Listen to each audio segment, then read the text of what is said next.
مطاعم كتير بتقدم السليق في الرياض، بس تفتكروا السليق الطائفي في الرياض يختلف عن السليق في بلده الاصلي؟ وانا اكلت السليق في الطائف قبل كده وكان عظيم، وبصراحه نفسي راحت له. فهل هنلاقي مطعم هنا في الرياض بيقدمه زي الطائف؟ خلينا نشوف، وهنعمل فكره صغيره ونخلي جوجل ماب هو اللي هيحدد لنا ناكله فين.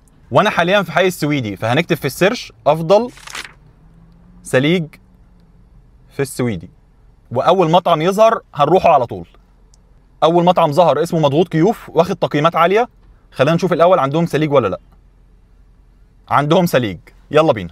ولقيت عندهم نوعين سليق، ملكي وعادي، بس انا حبيت اكله على طريقته التقليديه وطلبنا نص حبه سليق عادي. وبصراحه الرز كان خفيف وطعمه حلو جدا، والفراخ كانت دايبه، وكالعاده السليق ما يكملش غير لما يكون على الوش سمنه بلدي. تجربه حلوه جدا، ارجع لها تاني. وسعر النص حبه هنا 23 ريال. مش مجامله فيهم والله، بس السليق عندهم ممتاز، والشطه دي فظيعه. وكنا 2 وطلبنا جنبه مقلوبه، وانا بصراحه من عشاق المقلوبه، واللي اخترع الاكله دي فنان. واللحمه هنا كانت دايبه وطعمها كويس جدا، بس اطلبوها رز ابو بنت احمر، وده قريب قوي من الرز المصري بتاعنا، لبن القريه.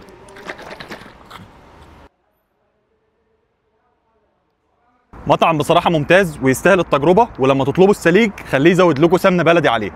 ودي تجربه شخصيه حبيت انقلها لكم. سلام.